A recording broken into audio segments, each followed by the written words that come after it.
Bonsoir, bienvenue sur la voix de Morgane. J'espère que vous allez bien. Je reviens avec Lumière d'août. Nous en sommes au chapitre 17, je crois. C'est ça. Je vous remercie beaucoup pour votre écoute. Et je vous dis à tout à l'heure après cette lecture. Merci encore. 17. Cela se passait dans la nuit de dimanche. L'enfant de Lena naquit le lendemain matin. L'aube pointait quand Byron arrêta le galop de sa mule en face de la maison qu'il avait quittée à peine 6 heures auparavant. Il sauta à terre et, en courant, franchit l'étroite allée qui menait à la véranda sombre. Malgré sa hâte, il avait l'air de s'observer lui-même de loin, pensant, avec une absence de surprise quelque peu ironique, Byron Bunch mettant un enfant au monde. Si j'avais pu me voir dans ce rôle-là il y a 15 jours, je n'en aurais pas cru mes yeux. Je leur aurais dit qu'il mentait. La fenêtre derrière laquelle, 6 heures auparavant, il avait laissé le pasteur était sombre maintenant. Tout en courant, il revoyait le crâne chauve, les poings crispés, le corps flasque, étalé sur le bureau.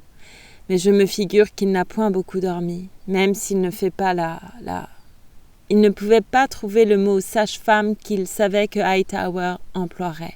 « Mais t'avis que je n'en ai pas besoin », expliqua-t-il, comme un homme qui court vers un fusil ou qui s'en écarte n'a pas le temps de se demander si le mot, pour désigner ce qu'il fait, est courage ou lâcheté. La porte n'était pas fermée à clé. Il savait probablement qu'il en serait ainsi. Il avança à tâtons dans le corridor. Il faisait du bruit. Il n'essayait même pas de n'en pas faire. Il n'avait jamais été dans la maison plus loin que la salle où il avait vu le propriétaire étalé dans le bureau, dans la pleine lumière de la lampe. Et cependant, il ne se trompa pas de porte. Il y alla aussi directement que s'il la connaissait, que s'il pouvait la voir, que si quelqu'un l'y guidait. C'est ce qu'il dirait, pensa-t-il, tâtonnant en hâte dans le noir.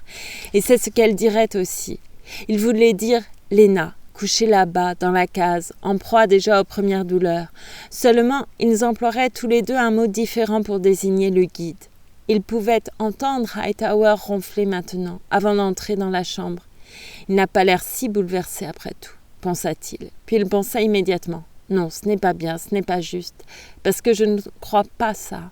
Je sais que s'il dort et si moi je ne dors pas, c'est parce qu'il est vieux et qu'il a moins de résistance que moi. Il s'est approché du lit. L'occupant, toujours invisible, ronflait profondément.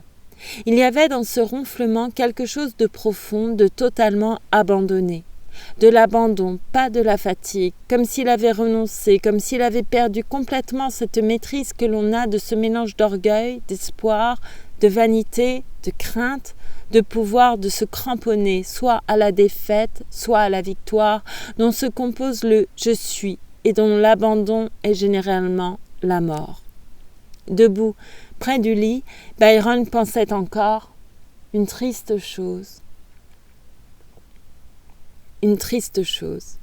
Il lui semblait maintenant qu'éveiller l'homme de ce sommeil était la plus cruelle blessure qu'il lui eût jamais faite. Mais ce n'est pas moi qui attends, pensa-t-il, Dieu le sait, car je crois que moi aussi, dernièrement, il m'a surveillé ainsi que tous les autres pour voir ce que j'allais faire. Il toucha le dormeur, sans brusquerie, mais fermement. Le ronflement cessa sous la main de Byron. Hightower, obèse, se redressa et s'assit brusquement. « Oui, dit-il, quoi ? Qui est là ? Qui est-ce ?»« C'est moi, dit Byron, c'est Byron encore. Êtes-vous réveillé maintenant ?»« Oui. Quoi ?»« Oui, dit Byron, elle dit qu'il est temps, que le moment est venu. Elle ? Dites-moi où est la lumière. Mrs. Hines, elle est là-bas. Je vais chercher le docteur. Mais il me faudra peut-être du temps. Aussi, vous pouvez prendre ma mule. Ce trajet ne sera pas trop long pour vous, je crois. Avez-vous toujours votre livre ? Au mouvement que fit Hightower, le lit craqua. Le livre ? Mon livre ? Le livre dont vous vous êtes servi pour la naissance de ce petit nègre. Je voulais simplement vous le rappeler au cas où vous auriez besoin de l'emporter avec vous.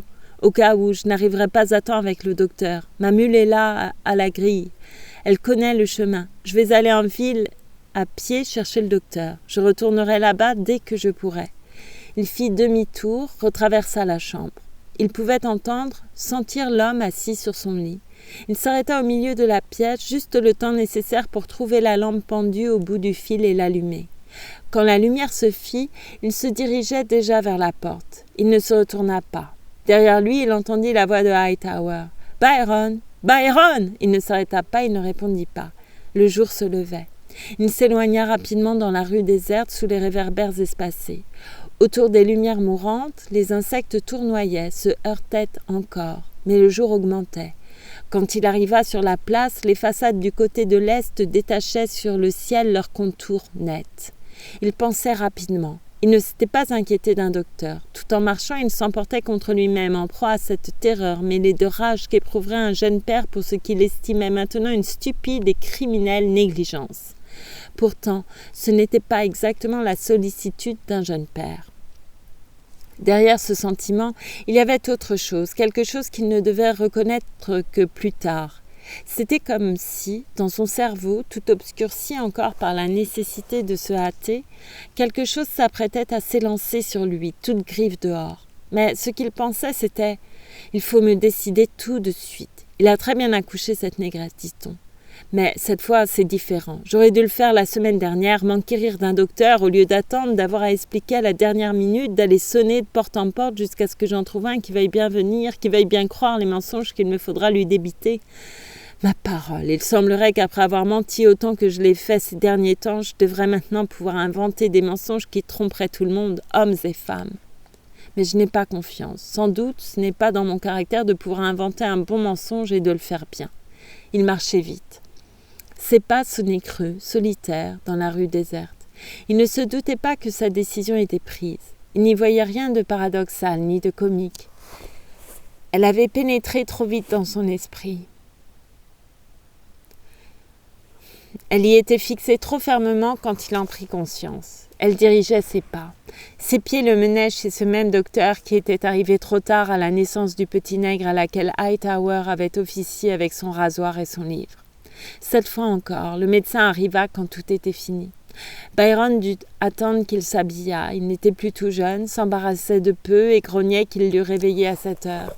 Il lui fallut chercher la clé de son auto qu'il gardait dans un petit coffre-fort en métal dont, à son tour, il ne put tout de suite trouver la clé. Il s'opposa aussi à ce que Byron Bunch fît sauter la serrure. Si bien que lorsqu'ils arrivèrent enfin à la cabane, le ciel à l'orient était couleur prime rose et l'on sentait déjà la venue proche du soleil d'été. Les deux hommes, plus âgés maintenant, se trouvèrent de nouveau à la porte d'une case composée d'une seule chambre, le professionnel vaincu par l'amateur. Quand il passa la porte, le docteur, en effet, perçut le cri du nouveau-né. Tout agité, il regarda le pasteur. « Eh bien, docteur, dit-il, si Byron m'avait seulement dit qu'il vous avait déjà appelé, je serais resté dans mon lit. » Il passa devant le pasteur et entra. On dirait qu'aujourd'hui, vous avez eu plus de chance que la dernière fois où nous nous sommes trouvés en consultation. Seulement, vous m'avez l'air d'avoir vous-même grand besoin d'un docteur, à moins que ce ne soit d'une tasse de café. Hightower dit quelque chose, mais le docteur, sans s'arrêter, était entré dans la chambre où une jeune femme qu'il n'avait jamais vue gisait, blême et défaite, sur un petit lit de sangle. Une vieille femme en robe violette, qu'il n'avait jamais vue non plus, tenait le bébé sur ses genoux. Dans l'ombre, un vieillard dormait sur un autre lit de camp. Quand il le remarqua, le docteur se dit en lui-même que l'homme avait l'air mort, tant il dormait profondément, paisiblement. Mais il ne remarqua pas le vieillard tout de suite. Il s'approcha de la vieille femme qui tenait le bébé. « Tiens, dit-il, Byron devait être troublé. Il ne m'avait pas dit que toute la famille serait là, y compris grand-père et grand-mère. » La femme leva les yeux sur lui. Il pensa « Elle a beau être assise, elle n'a guère l'air plus vivante que lui. » Elle a l'air trop gâteuse pour se rendre compte que ce bébé est un de ses enfants, et encore moins qu'elle en est la grand-mère. « Oui, dit la femme. Elle le regardait penché au-dessus de l'enfant. Alors il s'aperçut que son visage n'était ni stupide ni vide. Il vit qu'il était à la fois calme et terrible, comme si calme et terreur, mort depuis longtemps, avaient, soudain, et à la fois ressuscité. Mais il remarqua surtout son attitude, l'attitude d'un roc et d'une bête tapie. Elle hocha la tête dans la direction de l'homme. Pour la première fois, le docteur le regarda en face, sur l'autre lit où il dormait.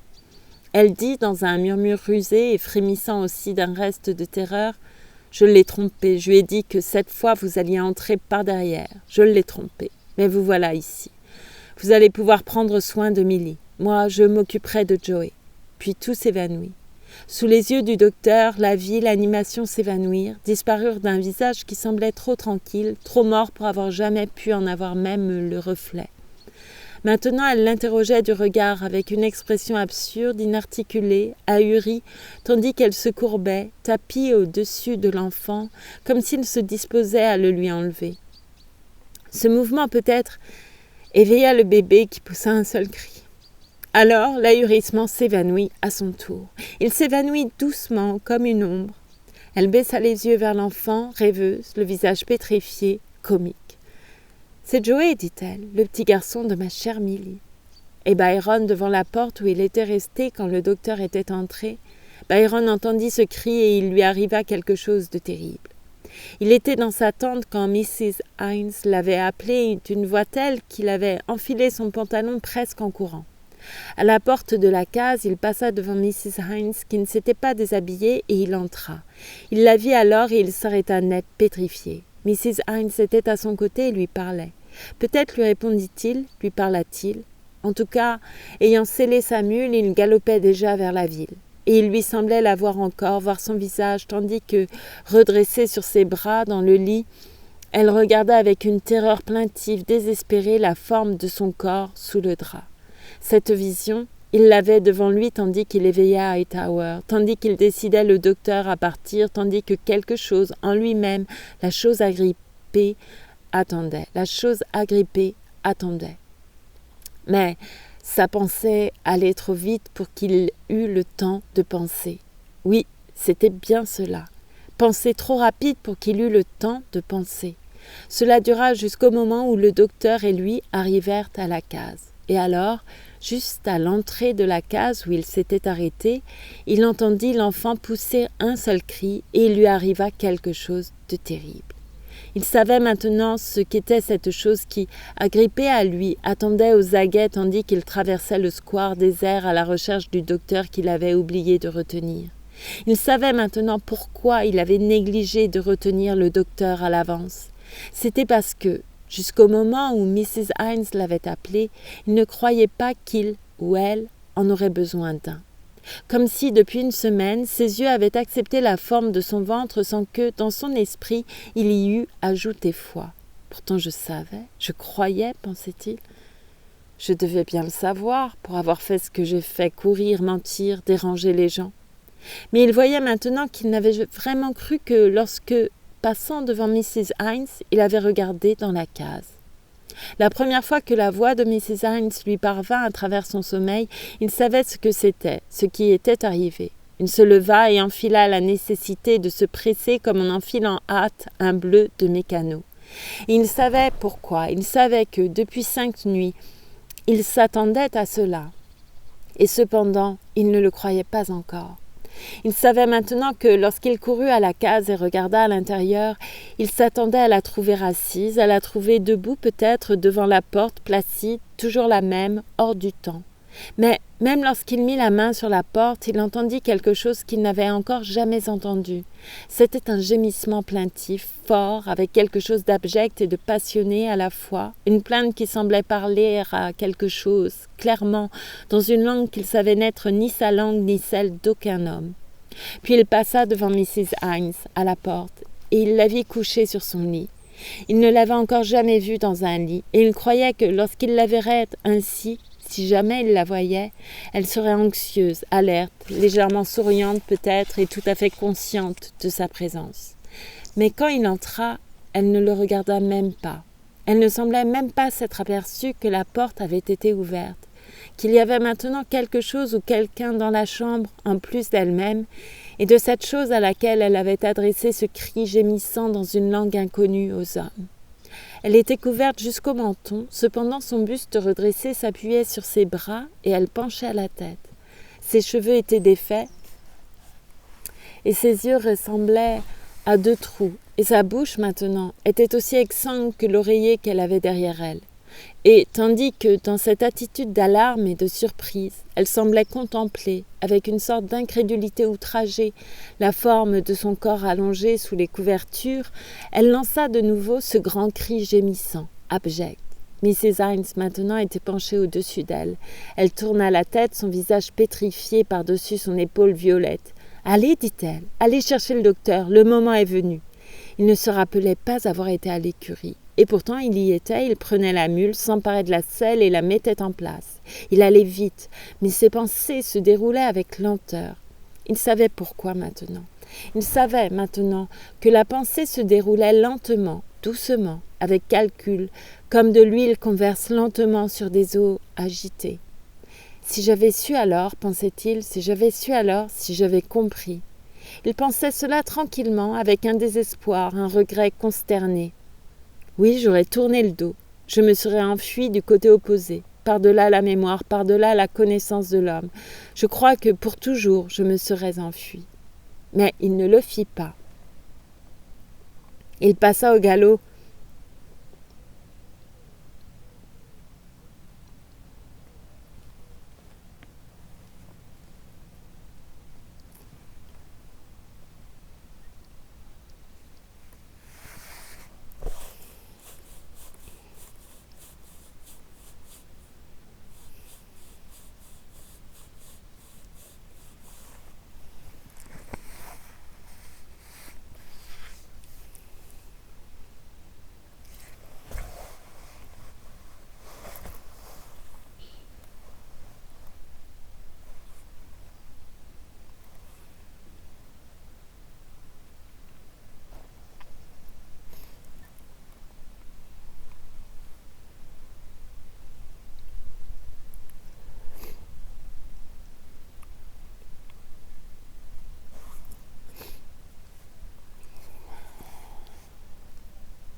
Il passa au galop devant la case.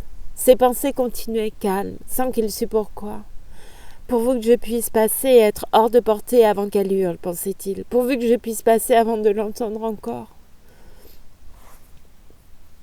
Cela le mena quelque temps jusqu'à la route. Maintenant, la petite tête musclée allait bon train. Il pensait, l'huile s'étalait doucement, sans arrêt. Je vais aller d'abord chez Hightower, je lui laisserai la mule. Il ne faut pas que j'oublie de lui dire de prendre son livre de médecine. Il ne faut pas que je l'oublie. Il ne faut pas que j'oublie, disait l'huile en l'amenant jusqu'à la maison du pasteur où il entra après avoir sauté de sa mule au galop. Puis une autre pensée l'occupa. Ce sera toujours cela de fait. Pensant même si je ne peux pas trouver un docteur véritable, cela le mena jusqu'à la place, puis le trahit. Et il pouvait le sentir, la chose agrippée aux aguets, pensant même si je ne trouve pas un docteur véritable, parce que je n'avais jamais cru qu'il m'en faudrait un. Je ne croyais pas. Cette pensée lui emplissait l'esprit, galopait, paradoxalement accouplée avec l'obligation de se hâter, tandis qu'avec le vieux docteur, il cherchait la clé du coffre où se trouvait la clé de l'auto. Ils la trouvèrent enfin, et pendant quelque temps, l'obligation de se presser alla de pair avec le mouvement, la hâte, sur la route vide, dans l'aube vide. C'était bien cela, à moins que, ainsi que font les gens, il n'eût remis réalité, terreur ou crainte entre les mains du docteur près de lui. Quoi qu'il en soit, cela le ramena à la case où ils descendirent de l'auto et se dirigèrent vers la porte derrière laquelle la lampe brûlait toujours. À cet instant, il courut dans le hiatus final de paix avant que le coup ne tombât, que la chose griffue ne vînt l'agripper par derrière. C'est alors qu'il entendit le cri de l'enfant. Il comprit. Le jour se levait rapidement. Il était là, debout, calme, dans la paix frileuse, dans l'éveil tranquille, petit, indéfinissable. Lui vers qui nulle part, personne, homme ou femme, ne s'était jamais retourné pour le regarder à deux fois. Il savait maintenant qu'il y avait toujours eu quelque chose qui l'avait protégé contre l'obligation de croire et qui, en le faisant croire, l'avait protégé également. Avec un étonnement austère, rigide, il pensa « On pourrait croire que si Mrs. Hines ne m'avait pas appelé, si je ne l'avais pas entendu, si je n'avais pas vu son visage, si je n'avais pas compris qu'en l'occurrence Byron Bunch n'est absolument rien pour elle, je ne me serais jamais rendu compte qu'elle n'est pas vierge. Et cela, pensa-t-il, était terrible. Mais ce n'est pas tout. Ce n'était pas tout. Il y avait autre chose. Il ne baissait pas la tête. Il restait là, debout, tranquille, dans le jour naissant, et il pensait, très calme, et cela aussi m'est réservé, comme dit le révérend Hightower. Il va falloir que je lui dise. Il va falloir que je le dise à Lucas Birch. Cette pensée, maintenant, ne se présentait plus à lui comme quelque chose de naturel, mais bien plutôt comme le désespoir terrible, irrémédiable de l'adolescence. Comment ? Mais jusqu'à présent, je n'avais jamais cru que c'était lui. J'avais l'impression que moi et elle et toutes les autres personnes que j'avais dû mêler à cette affaire, nous n'étions que des mots derrière lesquels il n'y avait rien, que nous n'étions même pas nous, alors que ce qui était nous allait toujours sans même regretter qu'il n'y eût pas de mots pour nous désigner. Oui, c'est maintenant seulement que je crois qu'il est Lucas Birch, qu'il existe vraiment un Lucas Birch. De la chance, dit Hightower, de la chance. Reste à savoir si j'en ai eu ou non. Mais le docteur est entré dans la case.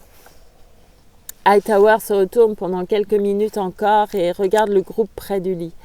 Et il entend toujours la voix joviale du docteur. La vieille femme, maintenant, est assise, très calme, et cependant, tandis qu'il la regarde, il lui semble que bien peu de temps s'est écoulé depuis qu'il luttait avec elle pour lui prendre l'enfant, de crainte qu'elle le laissât tomber dans sa fureur terrifiée et stupide.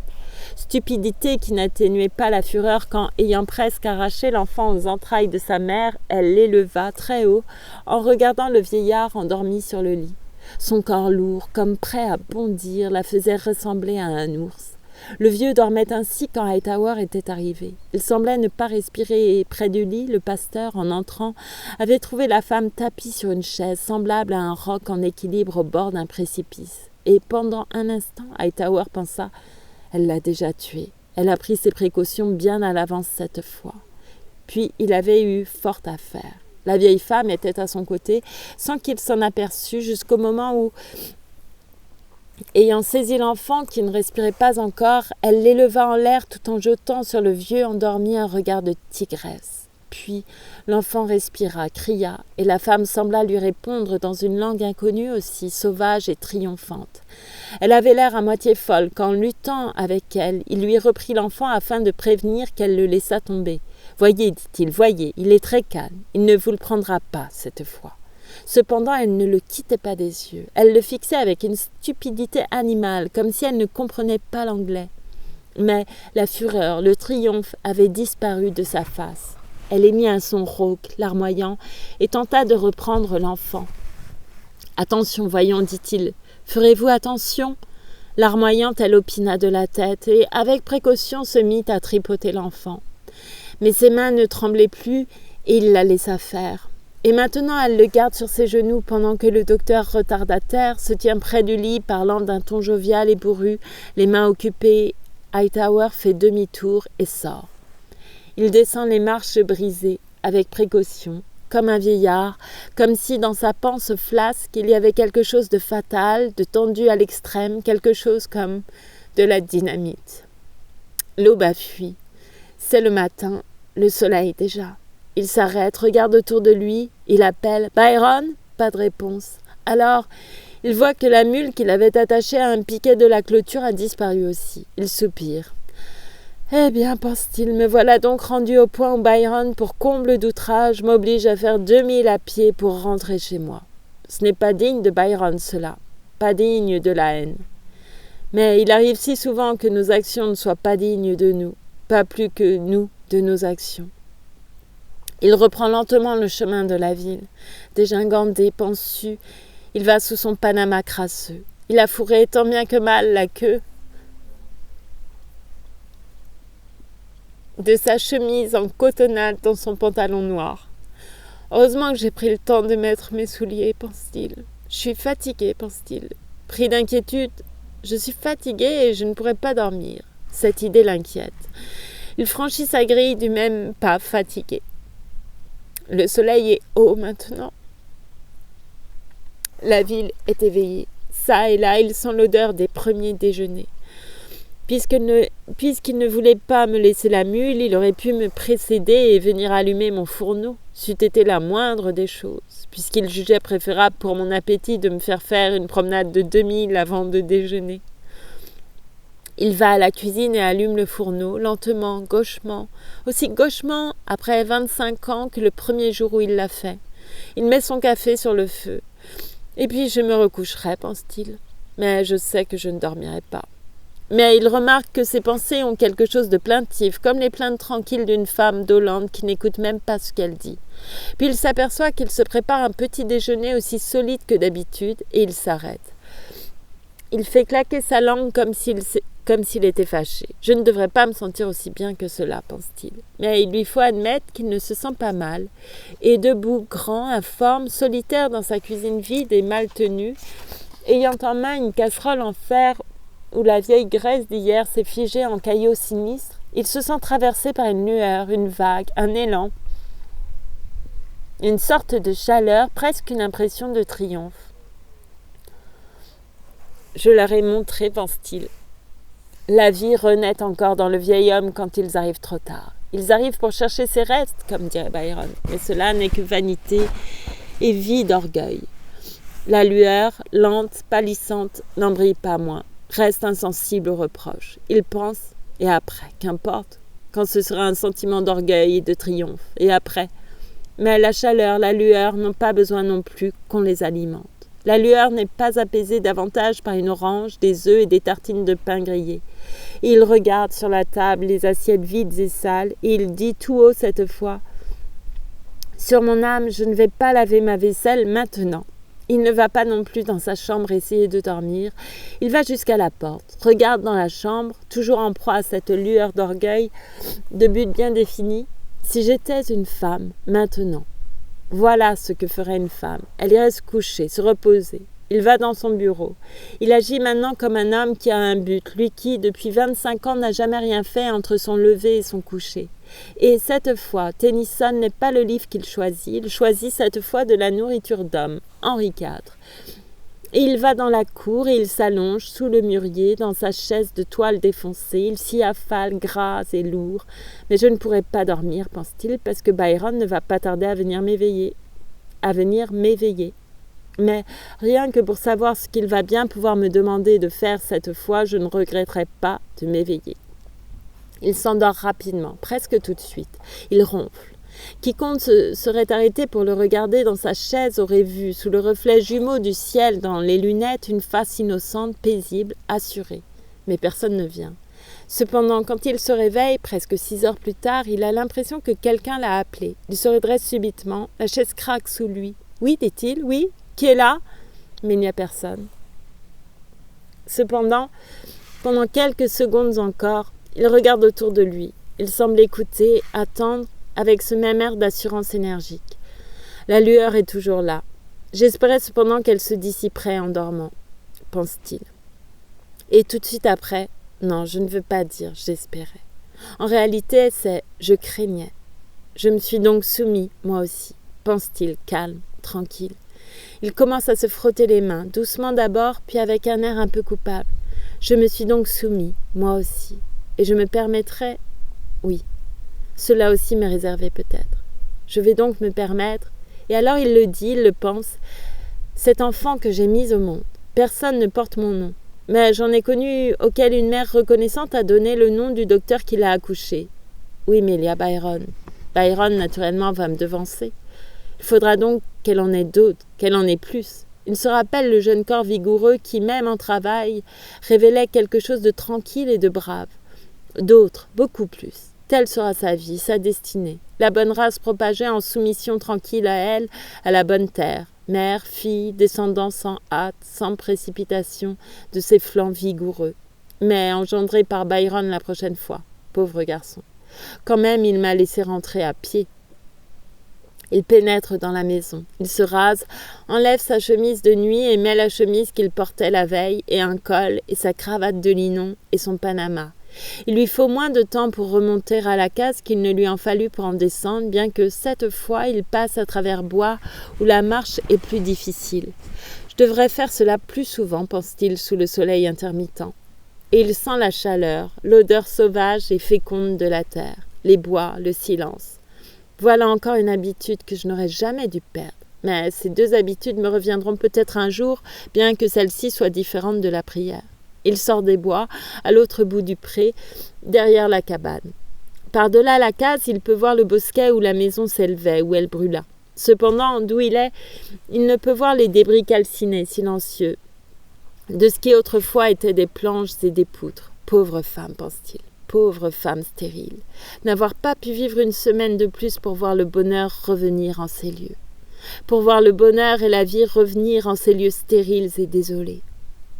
Autour de lui, il croit voir des fantômes de champs fertiles, la vie riche et luxuriante des nègres sur la plantation, les voix chaudes, la présence de femmes fécondes, la prolifique marmaille grouillant, nue, devant les portes et la grande maison bruyante, retentissante des cris de 3 générations. Il arrive à la case, il ne frappe pas, sa main ouvrant déjà la porte, il crie d'une voix joviale et qui assourdit presque. « Est-ce que le docteur peut entrer ?» Personne dans la case, sauf la mère et l'enfant. Elle est assise sur son lit et donne le sein au bébé. Quand Hightower entre, elle remonte le drap sur son sein nu en regardant la porte, sans crainte, mais avec intérêt, le visage figé en une expression sereine et chaude, comme si elle se préparait à sourire. Il voit tout cela s'effacer. « Je croyais, dit-elle. »« Qui croyez-vous » dit-il, tonne-t-il. Il s'approche du lit et la regarde, elle et la figure de l'enfant. La petite face menue, chafouine, couleur de terre cuite qui semble suspendue au sein sans corps et qui ne s'est pas réveillée. Elle remonte le drap plus haut, pudique, tranquille, tandis qu'au-dessus d'elle, le grand homme chauve, ventru, la regarde d'un air aimable, rayonnant, triomphant. Elle baisse les yeux vers l'enfant. On dirait qu'il ne peut pas s'habituer. Je crois qu'il s'est endormi. Dès que je le repose, il se met à hurler et il faut que je le reprenne. Vous ne devriez pas être seul ici, dit-il. Il regarde autour de la chambre où elle est partie aussi en ville.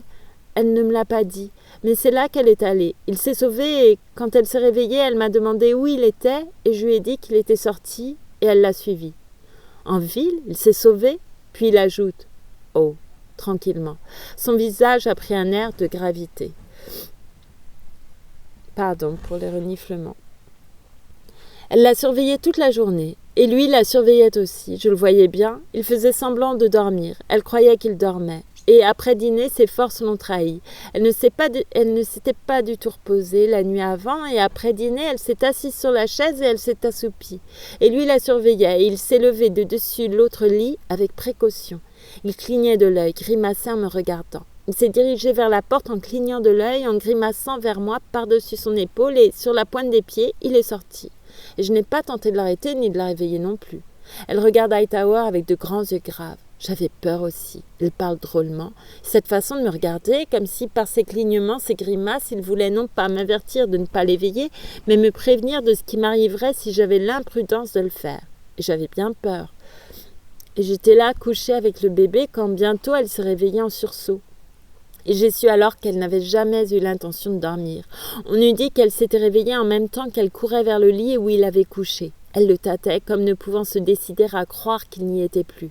Elle se tenait ainsi près du lit, tâtant la couverture, comme si elle croyait que peut-être il était quelque part caché dessous.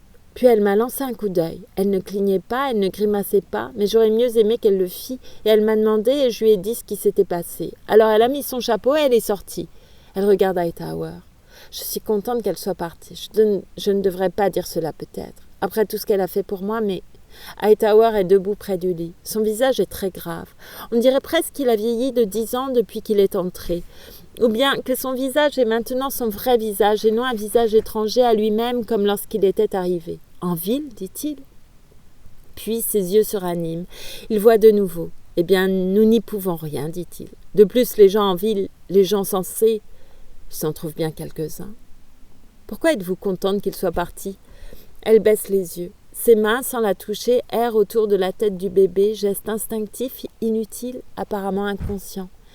Elle a été bonne, plus que bonne. Elle tenait le bébé pour que je puisse reposer. Elle voulait toujours le tenir, assise là-bas sur cette chaise. Il faut que vous m'excusiez, je vous ai même point prié de vous asseoir. Elle le regarde qui approche la chaise du lit et s'assied. Assise là d'où elle pouvait le surveiller sur le lit où il faisait semblant de dormir. Elle regarde Hightower avec des yeux qui interrogent, anxieux. Elle s'obstine à l'appeler Joey alors qu'il ne s'appelle pas Joey et elle s'obstine. Elle observe Hightower avec des yeux étonnés, cette fois interrogateurs, dubitatifs. Elle s'obstine à parler de... Elle a l'air de ne plus trop savoir où elle en est. Et moi-même, ça m'embrouille à force de l'écouter, d'être obligée de l'écouter. Ses yeux, ses mots cherchent, tâtonnent. Ça vous embrouille ? Elle parle tout le temps du bébé comme si son père était celui qui est en prison, ce Mr. Christmas. Elle répète tout le temps ça. Alors moi, ça m'embrouille. Il me semble quelquefois que je ne suis plus moi-même. J'en arrive à avoir l'impression aussi que son père est ce Mr. Christmas. Elle le regarde. Elle a l'air de faire un effort incroyable. Mais je sais bien que ça n'est pas vrai. Je sais que c'est bête. C'est parce que je ne suis pas assez forte que ça finit par m'embrouiller comme ça. Mais j'ai peur. De quoi ? J'aime pas être embrouillée comme ça. Et j'ai peur qu'elle n'arrive à m'embrouiller pour de bon, comme on dit, que des fois, quand on se met à loucher, on ne peut plus s'en empêcher. Elle cesse de le regarder. Elle ne bouge pas. Elle peut sentir qu'il la regarde. Vous dites que le bébé ne s'appelle pas Joey ? Comment s'appelle-t-il ? Elle reste encore quelques instants sans regarder Hightower, puis elle lève les yeux, elle dit trop soudainement, trop facilement « Je lui ai pas encore donné de nom ». Et il sait pourquoi. Il lui semble avoir pour la première fois depuis qu'il est entré. Il remarque pour la première fois qu'elle vient de se peigner et qu'elle s'est également rafraîchi la figure, et il voit, à demi caché sous le drap, comme si elle les y eût jetés sans hâte en le voyant entrer, un peigne et un fragment de miroir cassé. « Quand je suis entrée, vous attendiez quelqu'un. Ce n'était pas moi. Qui attendiez-vous » Elle ne détourne pas les yeux. Son visage ne reflète ni innocence ni duplicité, mais il n'est ni placide ni serein non plus. Qui j'attendais ? Était-ce Byron Bunch que vous attendiez ? Elle ne détourne pas les yeux, le visage de Hightower est réservé, ferme, amical. Et pourtant on y remarque un peu de cette cruauté qu'elle a pu voir sur le visage de quelques-uns des braves gens qu'elle a connus, surtout des hommes. Il se penche et pose sa main sur la sienne, là où elle soutient le corps de l'enfant. « Byron est un brave homme, dit-il. M'est avis que je sais ça aussi bien que personne. Il est meilleur que la majorité des gens. Et vous êtes une brave femme, vous serez... Je ne veux pas dire, dit-il rapidement. Puis il s'arrête. Je ne voulais pas dire. M'est avis que je sais, dit-elle. Non, pas ça. Ça n'a pas d'importance. Ce n'est rien encore. Tout dépend de ce que vous ferez plus tard, de ce que vous ferez de vous-même, avec les autres. Il la regarde. Elle ne détourne pas les yeux. Laissez-le partir, éloignez-le de vous. Il se regarde. Renvoyez-le, ma fille. Vous êtes sans doute à peine 2 fois moins vieille que lui, mais vous avez déjà vécu 2 fois plus que lui. Il ne vous rattrapera jamais parce qu'il a perdu trop de temps. Et cela aussi, son néant est aussi irrémédiable que votre tout. Il ne peut revenir en arrière et faire, pas plus que vous ne pourriez revenir en arrière et défaire. Vous avez eu un garçon qui n'est pas à lui, d'un homme qui n'est pas lui. Vous introduirez de force dans sa vie 2 hommes et seulement le tiers d'une femme. Lui qui mérite pour le moins que le néant dans lequel il vit depuis 35 ans soit violé, s'il faut qu'il soit violé, dans la présence de 2 témoins. Renvoyez-le. Ce n'est pas à moi de le faire. Il est libre, dites-lui. Je n'ai jamais rien fait pour le retenir. En effet, vous n'auriez pas pu le retenir sans doute si vous l'aviez essayé. En effet, si vous aviez su comment essayer. Mais si vous aviez su cela, vous ne seriez pas ici, dans ce lit, avec cet enfant dans les bras. Et vous ne voulez pas le renvoyer. Vous ne voulez pas dire le mot. Je ne peux rien dire de plus que ce que j'ai dit. Et je lui ai dit non, il y a 5 jours. Non. Il m'a demandé de l'épouser, de ne pas attendre, et j'ai dit non. Diriez-vous non maintenant ? Elle le regarde fixement. Oui, je le dirai maintenant. Il soupire énorme, informe. Son visage est de nouveau détendu, fatigué. Je le crois. Vous continuerez de le dire jusqu'au moment où vous aurez vu. Il la regarde encore et son regard est toujours dur, ardent. Où est-il, Byron ?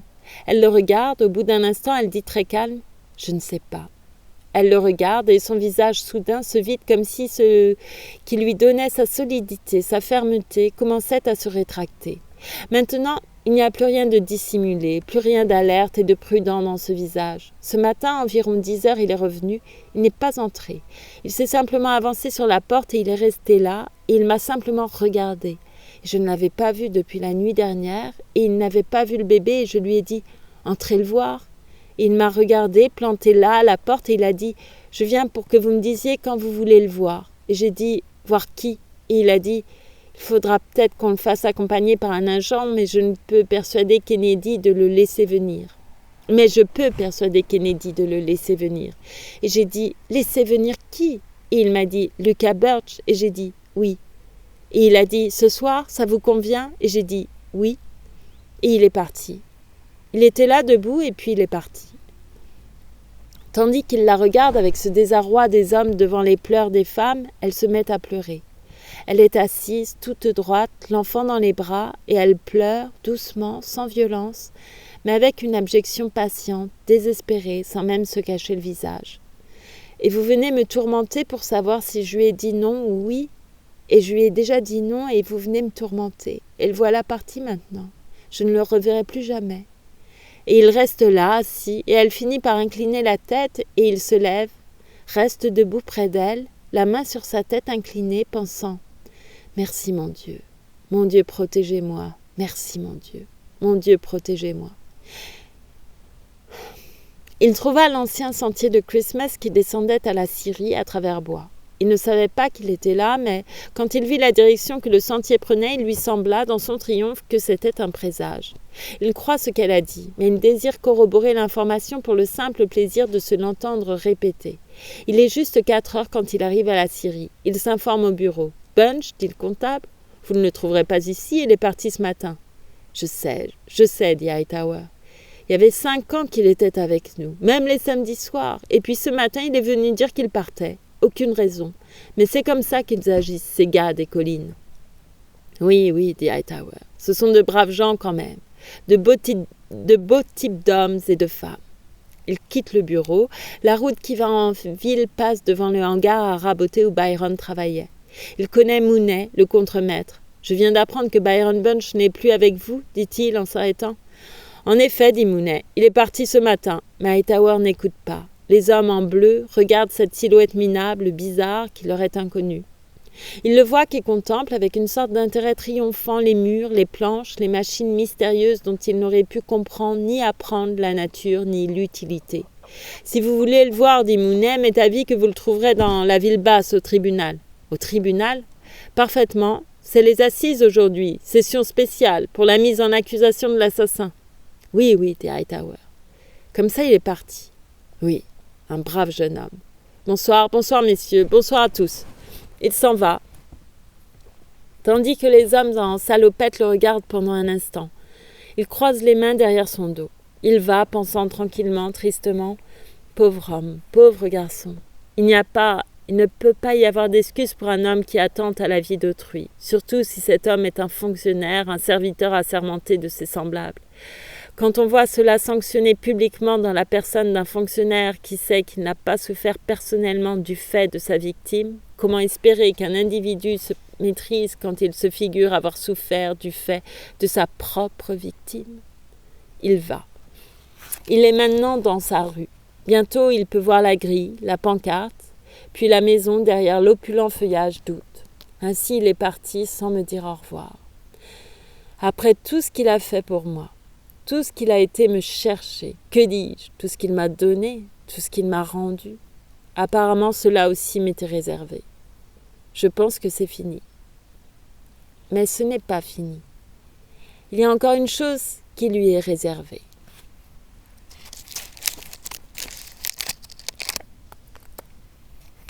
Et c'est la fin du chapitre 17. Voilà. Je vous remercie beaucoup pour votre écoute. Je vous souhaite une belle soirée, une belle journée. Je vous souhaite beaucoup de joie et d'amour et prenez soin de vous surtout.